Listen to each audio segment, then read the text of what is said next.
네, 9월 모평을 끝낸 수험생들이 좀 못 본 학생들 입장에서는 굉장히 절망하고 있을 상황인데요.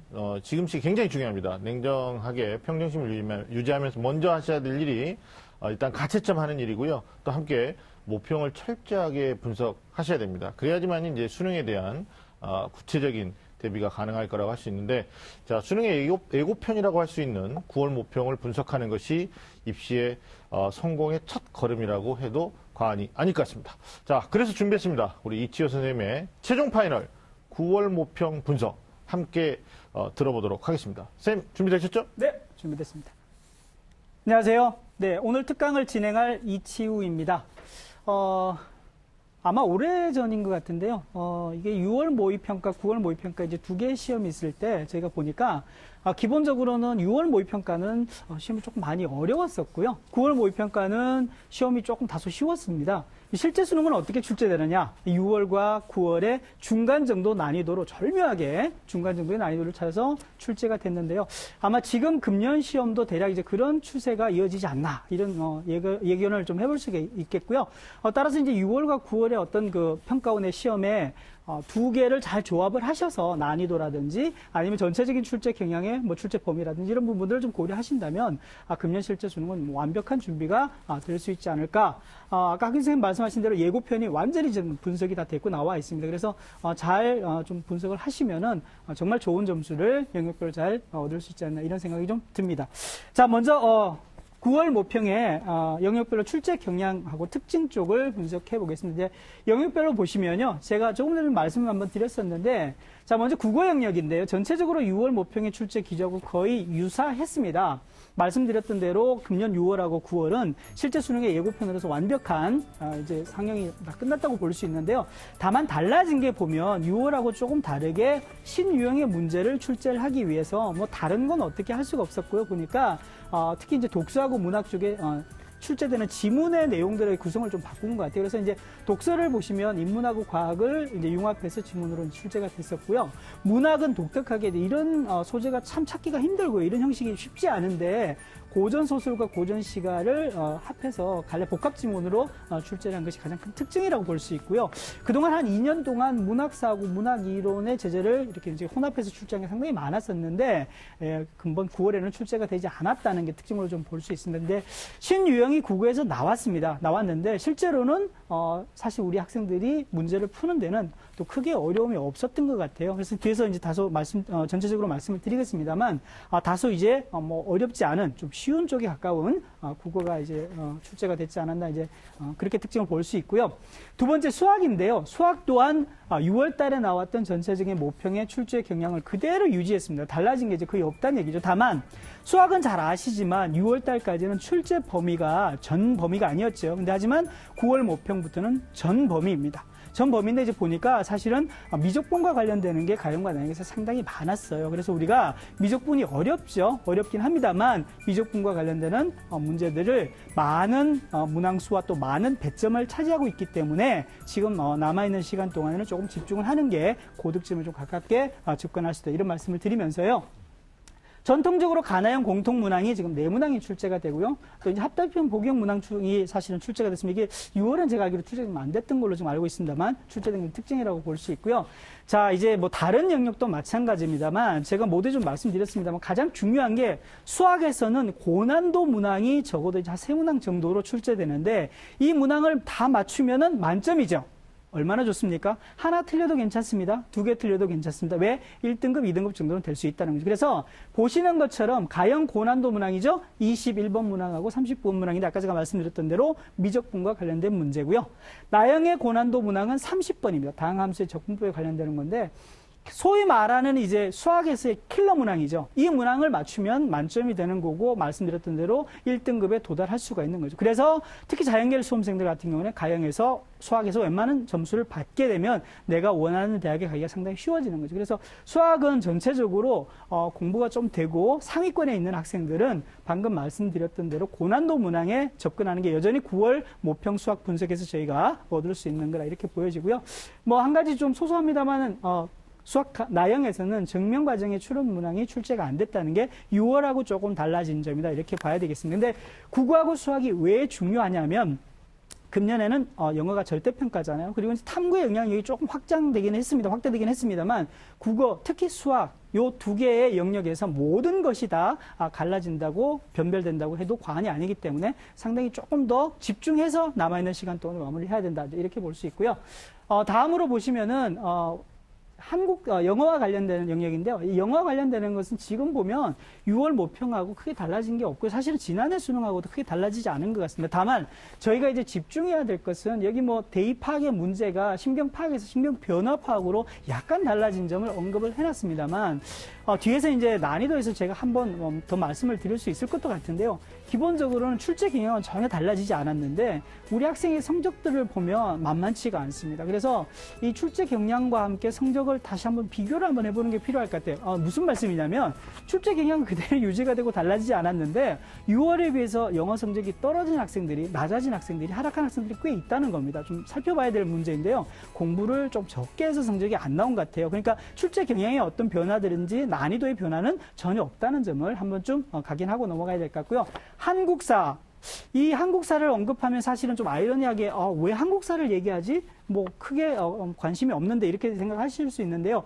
여전히 보시는 대로 까다롭지 않습니다. 그죠? 답지 길이도 아주 짧고요. 여기는 뭐 부정형 문제가 출제되지 않죠. 전부가 다 긍정적인 문제를 출제가 되기 때문에 사실은 풀기 어렵지 않아요. 보시는 것처럼 전근대사 부분에서 10문제, 근현대사 부분에서 10문제 이렇게 출제 형식도 정해져 있고요. 내용도 정해져 있고요. 근데 다만 한국사는 제가 지금 뒤에서 난이도에서 딱 한번 언급을 할 텐데요. 중요한 거는 지금 9월 모평이나 이전에 봤던 6월 모평 2개 더 확장시킨다면 지난해 실제 수능까지 해서 나왔던 문제들을 전부 다 모아놓고요. 내가 절반 정도, 50점 만점이잖아요. 절반 정도는 맞출 수 있느냐를 반드시 조금 가늠을 해야 됩니다. 왜냐하면 대략 지금 보면 우리가 한국사는 아무것도 아니라고 생각하지만 9월 모평에서 등급을 보면 5등급, 6등급 받는 친구들이 꽤 있습니다. 특히 자연계열 학생에서. 그래서 이 출제 경향과 관련해서 까다롭지 않고 쉽고 우리가 보는 것처럼 누구나 해결할 수 있는 문제이다. 그리고 어떤 형식으로 나와 있는지 다 내용들이 나와 있기 때문에 조금 더 집중을 해서 한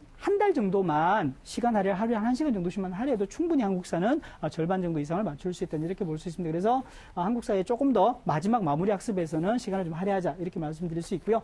사회탐구, 과학탐구는 보니까 크게 다르지 않아요. 다만 난이도 측면에서 과목이 많잖아요. 사회탐구 과목, 과학탐구 과목에 뭐 9개, 8개 과목 중에서 우리가 보니까 과목마다 내가 선택한 과목에서 조금씩 난이도가 달라질 수가 있는 부분이 있어요.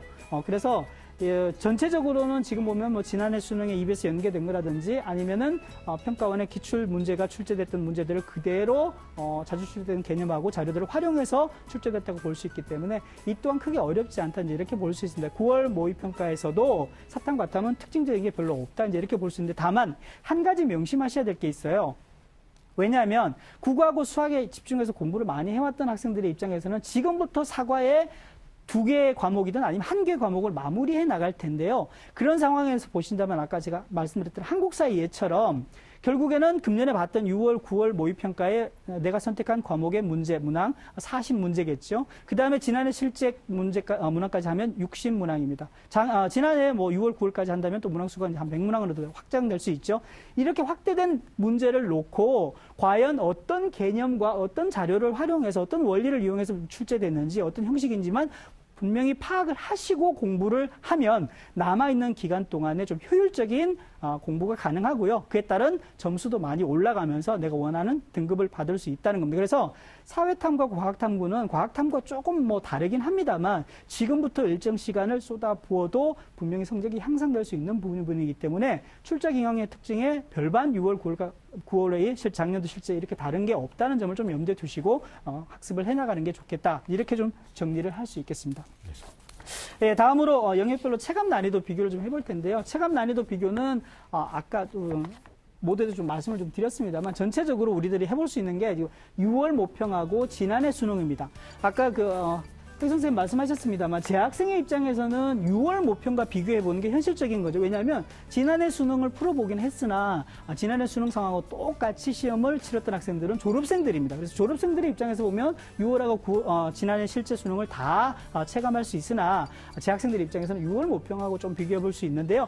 6월 모평과 보면 아까 말씀드렸던 대로 지금 전체적으로는 비슷하거나 약간 쉬운 것으로 지금 볼 수 있는데요. 영역별로 조금씩 다르다고 볼 수 있습니다. 그리고 지난해 수능하고 비교해 보면 전체적으로는 약간 어렵거나 좀 비슷하거나 뭐 이런 상황입니다. 자, 여기서 이제 한 가지 염두에 둬야 될 건 뭐냐면 지난해 수능하고 금년 수능이 달라진 게 뭐냐면 영어 절대평가죠. 그래서 어떻든 지난해 수능 시험보다는 전반적으로 국어가 조금 지난해 수능보다 쉽긴 했으나 난이도는 꽤 있을 것으로 저희가 판단을 하는 게 맞다라고 보여지고요. 자, 사탐, 과탐은 좀 다르죠. 지난해 놓고 보면 사탐은 어렵고 과탐은 쉽죠. 요거 이제 지난해 나왔던 난이도하고 지금 조금 더 과목별로나 영역별로 조금 더 조정을 해서 금년 수능을 준비하기 위한 난이도 좀 조정 측면이라고 좀 보시면 될 것 같고요. 자, 중요한 건 어떻든 간에 9월 모평의 영역별로 등급 컷을 뭐 1등급 수준으로만 좀 예상을 해보면요. 지난해 수능하고 한번 대비를 해보겠습니다. 자, 국어가 보면 93점인데요. 지난해 91점이었습니다. 그죠? 이제 이게 전체적으로 지난해 수능보다 조금 쉽다고 볼 수 있는데 저는 지금 이제 감히 말씀드릴 수 있는 것은 이 체감 난이도이긴 합니다만 금년 수능에서 국어가 저희가 생각하는 만큼 그렇게 쉽게 출제되지는 않을 것 같다는 생각이 지금도 계속 들고 있습니다. 그래서 국어가 좀 쉽게 출제되는구나. 그래서 국어에 대해서 조금 더 시간을 덜 할애하거나 조금 더 손을 놓자 이런 생각은 하지 않는 게 오히려 더 좋다는 생각이 좀 들고요. 수학은 가형, 나형 보시면 지난해 수능 대비해서는 전체적으로 뭐 가형은 약간 어려웠고요. 나형은 어려운 시험이었다고 볼 수 있는데 전체적으로 나형은 지금 등급 컷이 상당히 많이 한 문제죠. 4점 정도가 지금 낮아진 상황인데 아까 말씀드렸던 대로 전체적으로 지난해 수능하고 금년 수능 다릅니다. 그렇죠? 인지하셔야 됩니다. 다르기 때문에 어렵게 가는 게 실제 수능에도 그대로 이어질 가능성이 있다. 이제 이렇게 보셔야 될 것 같고요. 자, 그 다음에 이제 뭐 영어인데 영어는 사실은 1등급 컷이 우리가 다 알잖아요. 원점수 기준이기 때문에 90점인데 지난해 상대평가에서 보니까 94점이었어요. 예전에 4점 정도 차이가 나죠. 그래서 이건 뭐 상대평가가 절대평가로 바뀐 상황에서 등급 컷이기 때문에 그렇게 뭐 고민을 안 하셔도 될 것 같은데 아까 말씀드렸던 대로 영어 공부 너무 안 해요. 근데 이제 또 이렇게 말씀드리면 영어 공부 해야 돼요? 그건 다르죠. 우리 학생들이 지금 상황에 따라서 나중에 이제 저희가 마지막에 좀 마무리를 해드릴 텐데 상황에 따라서는 다르긴 합니다만 영어 공부를 해야 할지 말아야 할지 어느 정도 해야 될지 이런 부분들은 조금 더 생각할 필요가 있다고 말씀 좀 드릴 수 있고요. 자, 한국사 뭐 이것도 우리가 아는 대로 절대평가이기 때문에 뭐 크게 달라지지 않고요. 고민 안 하셔도 됩니다. 다만 꼭 반드시 우리가 시간 할애를 해서 좀 정리하는 시간들이 가져야 되겠고요. 사회탐구, 과학탐구는 여기 이제 과목이 많죠. 과목이 많아서 지난해 등급 컷을 보니까 46에서 50점, 세계지리 50점이었습니다. 근데 요런 그 1등급 컷이 상당히 높게 형성이 됐는데 지금은 조금 낮아졌다고 볼 수 있고요. 그 다음에 과학탐구를 보면 지난해 43에서 48이었는데 사실은 대부분이 44, 45였어요. 그보다는 다소 좀 쉽게 출제가 됐다고 볼 수 있습니다. 이건 아까 말씀드렸던 대로 과목 간의 전체적인 뭐 사탐이나 과탐의 어려운 정도를 지금 좀 조정하자는 측면으로 보시면 될 것 같습니다. 자, 그럼 영역별로 등급 컷을 한번 살펴볼까요? 자, 국어인데요. 국어는 아까 1등급 컷은 말씀드렸습니다. 2등급은 요건 반드시 생각해 주셔야 될 게 지금은 가채점 상황이고요. 또 체감의 어떤 그런 난이도를 기준으로 등급 컷을 산정했다는 부분을 조금 더 생각을 해주셔야 될 것 같습니다. 그래서 2등급 컷은 88이고요. 3등급이 80이고 4등급이 72인데 오른쪽에 괄호 안이 지난해 등급 컷인데요. 비해서는 다소 지금 점수가 높습니다. 그죠? 그래서 이제 한 2점 내지 3점 정도씩 조금 더 쉬운 정도로 출제가 됐다. 이렇게 이제 볼 수 있을 것 같고요. 수학은 말씀드렸던 대로 가형이 1등급 컷이 92, 2등급이 88, 3등급이 80, 4등급이 71입니다. 지난해 93, 89, 84, 77까지 보면 점수가 상당히 낮죠. 뭐 4등급 정도에 보면 6점 정도가 차이 나는데 한 문항이 아닙니다. 이제 두 문항 뭐 이상 정도 되는 정도로 난이도가 좀 어렵다고 볼 수 있겠고요. 나형에서 와서 보시면은 역시 이제 1등급 컷에서는 88, 2등급이 80, 3등급이 69, 4등급이 55인데요. 지난해보다 1등급은 한 문제 정도가 더 틀린 정도인데 아래 가서 4등급 구분 점수 등급 컷을 보시면 점수 차이가 꽤 납니다. 그죠? 그래서 뭐 한 서너 문제 정도까지 가까이 볼 정도로 난이도가 좀 심하게 난다라고 볼 수 있겠고요. 자, 영어는 말씀드렸던 대로 그 괄호 안에 있는 게 지난해 상대평가의 등급 컷이기 때문에 절대평가의 등급 컷하고 기준이 좀 다릅니다만 어떻든 간에 중요한 것은 이 등급자 수가 상당히 많이 늘어난다는 거죠. 난이도가 동일하다면은 작년에는 94점이 1등급 컷이었는데 금년에 90점이니까 그만큼 더 많은 학생들이 1등급을 받고 2등급을 받고 3등급을 받고 4등급을 받는다는 점은 조금 염두에 두셔야 될 것 같습니다. 자, 한국사로 한번 가볼까요? 네. 한국사는 뭐 지금 말씀드렸던 대로 뭐 자꾸 한국사 얘기를 해 이렇게 말씀하실 수 있는데요. 이 한국사는 정말 중요합니다. 일반적으로 우리가 생각하는 것하고 다르게 국어도 1등급, 수학도 1등급, 영어는 공부 좀 했으니까 당연히 안 해도 1등급인데 사과도 공부를 꽤 해서 1등급인데 한국사가 5등급, 6등급 나오는 친구가 있어요. 저도 실제로 봤으니까. 근데 이런 경우에는 안 해서 그런 거고 전혀 정리가 안 돼 있는 거거든요. 그럴 경우에는 지금 남아있는 기간 동안 해야 됩니다. 왜냐하면 아무것도 아닌 것 같지만 이 한국사로 인한 뭐 최저 기준이 이제 안 될 수도 있고요. 또 하나는 한국사 점수가 나오지 않아서 점수를 또 감점 받을 수도 있습니다. 이런 부분들을 조금 더 염두에 두고 하셔야 될 것 같습니다. 자, 사회탐구로 한번 가볼까요? 자, 사회탐구는 많이 보는 과목으로 우리가 좀 정리를 해봤는데요. 보시면 생활과 윤리, 사회문화, 한국지리 뭐 이런 게 좀 많이 보는 과목 쪽에 속하는데, 자, 여기서는 뭐 개별 과목별로 등급 컷을 얘기하는 건 별로 의미가 없다고 생각되고요. 제가 한 번에 좀 정리를 해드리면 1등급 컷은 점수가 비슷하죠. 근데 하지만 2등급, 3등급도 비슷하다고 말씀드릴 수 있는데 4등급에 내려와서 보면 그 이하는 지난해보다 지금 9월 모평의 등급 컷이 물론 과목별로는 좀 다를 수 있습니다만 전반적으로 많이 낮아요. 왜 그러냐면 4등급 이하는 공부가 지금 안 돼 있는 거예요. 상위권 학생들은 공부를 계속 사탐이다 과탐이다 해나가는 입장인데 그렇기 때문에 4등급 이하의 점수 차이들이 좀 많이 나는 겁니다. 근데 분명히 이건 회복되죠. 언제? 지금 남아있는 기간 동안 공부를 해나가면 4등급, 5등급, 6등급 점수는 실제 등급 컷처럼 점수가 올라가게 됩니다. 다만 이 상황에서 이제 뭐 한 등급 올리는 게 아니라 2등급, 3등급을 뛰어넘을 수 있는 약진할 수 있는 이제 그런 전략들을 조금 세우는 게 중요하다 이렇게 볼 수 있고요. 과학탐구로 한번 가볼까요? 네, 과학탐구는 물화생기 각 원 과목인데요. 많이 보는 과목이죠. 특히 이제 생원하고 특히 지원, 지구과학 원이 지금 절대 다수가 많이 보는 시험인데요. 전체적으로 보시면 등급 컷이 지난해하고 금년하고 이제 보면 지난해보다는 금년 등급 컷이 조금씩 더 높은 걸 좀 볼 수 있습니다. 물론 이제 영역별로 조금 더 다르긴 한데요. 아까 말씀드렸던 것처럼 과학탐구의 핵심은 지금 보시면 상위권에서는 등급 컷이 뭐 비슷하거나 조금 높거나 낮거나 이렇게 하는데요. 특히 이제 3등급, 4등급 정도에 와서 보시면 네. 상당히 지난해보다는 조금 더 쉽게 출제가 된 점을 볼 수 있습니다. 아까 제가 말씀드렸던 대로 사회탐구부는 4등급 밑으로는 등급 컷 점수 차이가 9월 모평 정도가 되더라도 지난해에 비해서는 조금 낮은 게 사실이거든요. 왜냐하면 남아있는 기간 동안에 탐구 공부를, 특히 과학탐구나 사회탐구 공부를 열심히 하기 때문에 등급컷이 올라가는데 지금은 기본적으로 올라가져 있잖아요. 그러니까 지난해보다는 조금 더 쉽게 출제가 된 게 9월 모평이다 이렇게 볼 수 있는데 요 난이도도 실제 수능도 이렇게 될까? 된다? 뭐 이렇게 단정 짓는 것은 조금 넌센스라고 생각이 되고요. 어떻든 말씀드렸던 대로 내가 정말 1등급을 받기 위해서 고난도 문제 두세 문항을 어떻게 해결할지 이런 것에 좀 방점을 두시고 마지막 마무리 학습을 좀 해나가는 게 중요할 것 같습니다. 자, 이제 주요 대학의 합격선 예측인데요. 참 어렵습니다. 지금 이제 뭐 시험 본 지 얼마 되지도 않았는데, 그리고 가채점으로, 또는 이제 뭐 체감으로 어떻게 등급 컷이 아니고, 실제 지원 가능 대학의 점수까지 뽑아서 이렇게 설명을 해주나. 그래서 이제, 염두에 두셔야 될 것은, 여기 이제 단선의 점수가 나와 있는데요. 대략적으로 이 정도 점수면, 이런 정도 수준의 대학을 갈 수 있다 정도로 가늠을 좀 하셔야 될 것 같고요. 자, 인문계열인데 보면 국어, 수학, 영어과 사탐입니다. 그래서 3개 영역이죠. 점수를 다 합하면 300점 만점의 원점수죠. 그런 정도로 보시고 영어는 내가 받은 등급이 어느 정도에 해당되느냐 보시면 좋을 것 같은데요. 자, 최상위권을 가려면 280점 정도라고 했는데 사실은 이제 뭐 서울대나 이런 데 고대 상위권 정도인데 더 꼭대기에 서울대 경영 가려면 지금 보니까 290이 넘어야 되는 점수가 현실적으로 돼야 될 것 같은데요. 대략 보면 서울대권의 상위권, 연고대권의 상위권 이렇게 가기에는 280점 정도는 충분하다고 생각이 좀 들고요. 그 다음에 서성한 정도 가기에는 265점 정도 이상이면 가능할 것 같고요.